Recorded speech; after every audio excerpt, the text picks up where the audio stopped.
News confirming that two American B-2 bombers, like the ones shown here, were sent on a round-trip training mission from its base in Missouri to an island off South Korea and carried out a training run on a bombing range off the coast there. The news comes only days after North Korea threatened to launch a nuclear strike against the U.S. and South Korea, the regime cutting off communications, saying that war could break out, quote, at any moment. Dan Senor is co-founder of the Foreign Policy Initiative, who previously served as a Pentagon and White House advisor. Dan, welcome back to America. Good to be with you, Bill. Good morning to you.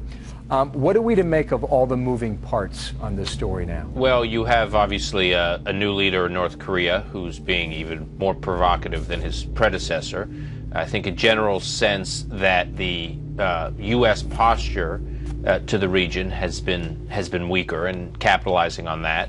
I think we should be concerned. The North Korean regime has said in the past, has communicated that it believes its buildup of its nuclear capabilities, as well as building up its conventional capabilities to pose a real threat to South Korea, has always been indispensable, if you will, to its survival. And I think you're seeing a lot of that play out. There's this town, this joint industrial park in a town right on the border between North and South Korea, where it's one of the few places, if not the only place, where you have North Korean workers and South Korean workers working day in, day out.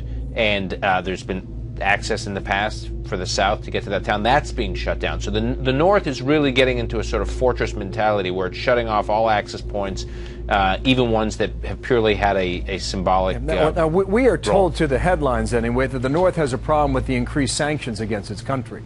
But you're making the case that the U.S. has not been as strong as it had been, say, what, 7 or 8 years ago? Yeah, there were that. tougher sanctions in place. 2005, 2006, they were scaled back dramatically as an effort under the State Department to try to restart the six-party talks.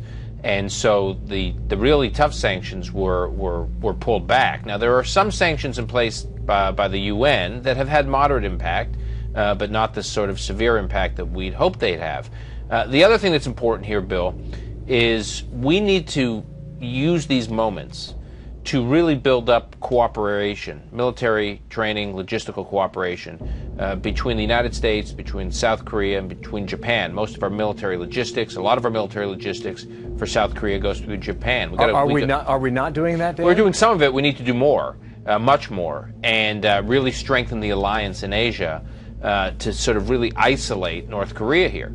And then there's a lot we could be doing with regard to China. I mean, China, at the end of the day, has enormous leverage over North Korea, and we need to ask real questions about whether or not China is doing all it can to really help suffocate. I think these are all fair points, Dan. I think we've argued them over the past several years again and again and again. Now, with regard to these interceptors, we just showed an animation. The Obama administration has changed course. They're going to move more interceptors to the western coast of the United States. But they will not be in place until what, 2017? Yeah, there were 30 interceptors. It was going to be increased to 41.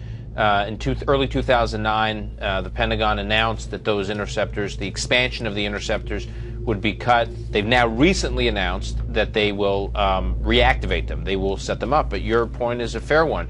It's going to take some time. And given the increasingly bellicose rhetoric coming out of North Korea's new leader, combined with some of these actions they're taking, it's worrisome that these interceptors won't be up sooner.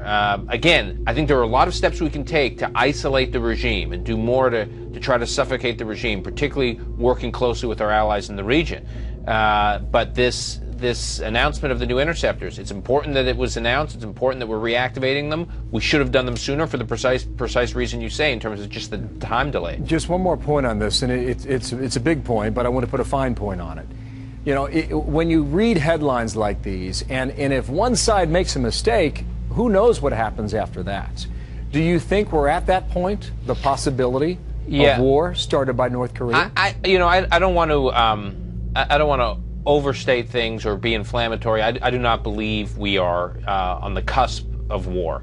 What I do think, however, Bill, is in this kind of situation when tensions get hot and there's a breakdown in communication, which it seems to be, there's at least based on the public source information, it appears to be some kind of breakdown in communication and assertively being pursued, an assertive breakdown in communication by the North.